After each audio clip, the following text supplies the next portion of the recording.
രാഷ്ട്രപതിക്കെതിരെ സർക്കാർ സുപ്രീം കോടതിയെ സമീപിച്ചത് രാജ്യത്ത് ആദ്യമായിട്ടുള്ള സംഭവമാണെന്ന് കേന്ദ്രമന്ത്രിയും NDA സ്ഥാനാർത്ഥിയുമായ വി മുരളീധരൻ. ഒരു സർക്കാരും പാർട്ടിയും സ്വീകരിക്കാത്ത നടപടി CPM സ്വീകരിച്ചു. അതേസമയം റഷ്യയിൽ കുടുങ്ങിക്കിടക്കുന്നവരെ എത്തിക്കാൻ കേന്ദ്ര സഹായം നൽകുന്നുണ്ടെന്നും റിക്രൂട്ടിംഗ് ഏജൻസികൾക്കെതിരെ അന്വേഷണം ഉണ്ടാകുമെന്നും അദ്ദേഹം മാധ്യമങ്ങളോട് പ്രതികരിച്ചു.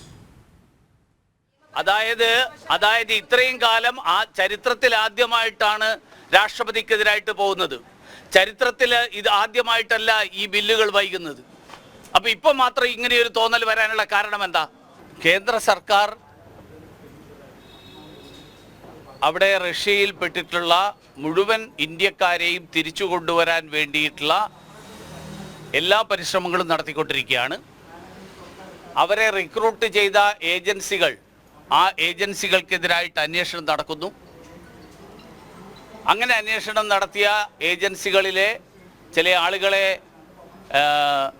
കേന്ദ്ര ഏജൻസികൾ നിയമ നടപടികൾക്ക് വിധേയമാക്കാനുള്ള നീക്കങ്ങളും മുന്നോട്ട് പോയിക്കൊണ്ടിരിക്കുകയാണ്.